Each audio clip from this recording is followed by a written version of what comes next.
5 things give directions to the lands of gold. There is a lost land that recurs in the histories, myths, and traditions of the Phoenicians, Jews, Greeks, and Chinese. The missing piece of real estate was supposedly a part of a larger landmass that the Greeks called Aurea Chersonesus, the Golden Peninsula, in which Crete, the island of gold, would be found.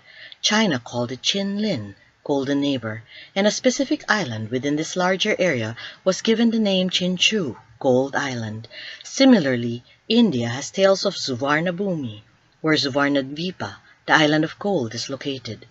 Jews and Phoenicians call this land by the most ancient name, the lands of Tarshish and Ophir. Direction number 1 comes from the Bible. The Bible tells us that after the flood, the world was repopulated by Noah's 3 sons, Shem, Ham, and Japheth. Ancient texts, traditions, and maps show that the lands north of the Mediterranean went to Japheth, the continent of Europa.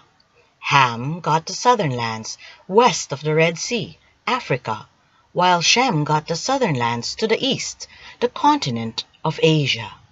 Eber, great-grandchild of Shem, son of Noah, was the father of Joktan, the father of Ophir.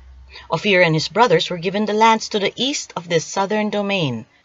Now their settlement extended from Mesha as you go toward Sephar, the hill country of the east.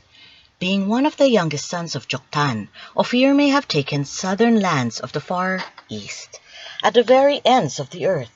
The Bible gives us a location for Ophir at the edge of Southeast Asia. But then scriptures often mention the land of Ophir in connection with the lands of Tarshish, and this gives us further directions. Tarshish was the grandchild of Japheth by his son Javan. Japheth was the son of Noah, who was allotted the northern part, above the Mediterranean Sea. We are told regarding Tarshish and his brothers that from these the coastlands of the nations were separated into their lands, everyone according to his language, according to their families, into their nations. So we know that Tarshish came from somewhere in the northern region, and he must have gone east, since that's where Ophir went, north and east. The Bible also tells us that Tarshish lived in the islands at the very ends of the earth. So we're looking for islands that are at the very end of the earth, where north meets south. These islands would have at least 2 very distinct indigenous people groups, the descendants of Ophir, who lived on the hills and mountains, similar to our Aitas, and the children of Tarshish, who settled along the coastlands of the rivers and seas, like our Austronesian people. Direction number 2 comes from 2nd century Greece, Ptolemy's world map. Applying geometry and mathematics to the study of Earth's geography, 2nd century Ptolemy used scientific methods to project the sphere of the Earth onto a flat surface, making a world map that listed 8,000 places, including the Aurea Chersonesus, the Golden Peninsula, where Crete, Gold Island, could be found. Scholars believe that the area he referred to as the Golden Peninsula is the area we know today as the Malay Peninsula. Number 3. The Periplus of the Erythraean Sea, a guide to navigation and trade in the waters of the Red Sea, Persian Gulf, and Indian Ocean. The Periplus of the Erythraean Sea gives us directions on how to get to Crete, the island of gold. And just opposite the river Ganges, there is an island in the ocean, the last part of the inhabited world toward the east, under the rising sun itself. It is called Crete. The Periplus also tells us that China was directly north of Crete. After this region, under the very north, the sea outside ending in a land called this, China. If one were to draw an eastward line from the mouth of the Ganges, as directed by the Periplus of the Erythraean Sea, to the last large inhabited island in the ocean, we hit the Philippines. Then from the Philippines, a line drawn north would hit China. Number 4. Documento numero 98. A guide to navigation and trade like the Periplus, compiled by our Spanish colonizers, give directions from the African coast to the Red Sea, the Persian Gulf, and the Indian Ocean to the Ganges River.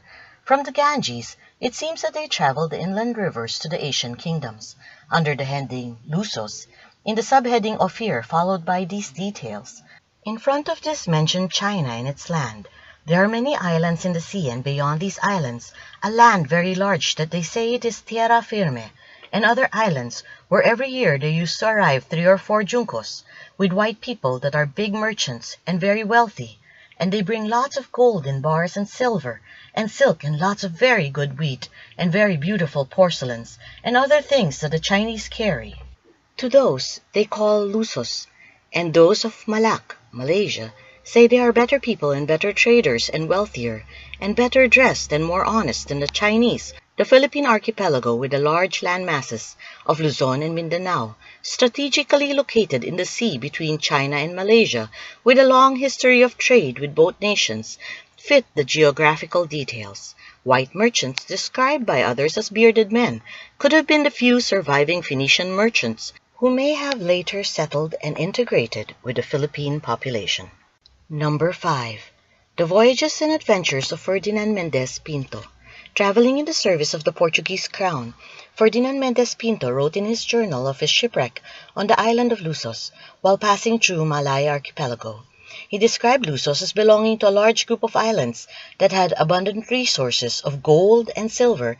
In his journal, he had the audacity to give specific details on the location of the gold island, putting it in a latitude 9 and 20 on a meridian similar to that of Japan. Directions that lead us to the very heart of the Philippines, the northern shores of Mindanao, near Butuan and Agusan. The meridian is slightly off. Japan is around 135 degrees, while Philippines is at 125 degrees, but the meridian was not officially set until 1851, so for someone living in the 1500s, he did very well.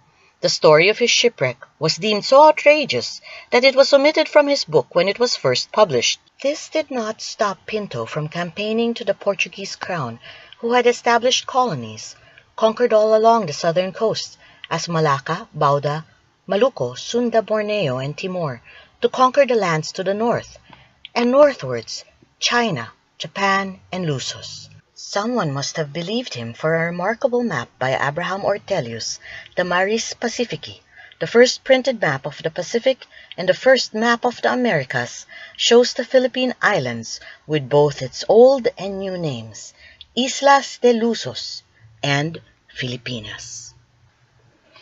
An inscription in Fort Santiago, attributed to the Philippine national hero Jose Rizal, says, "To foretell the destiny of a nation, it is necessary to open the book that tells of her past."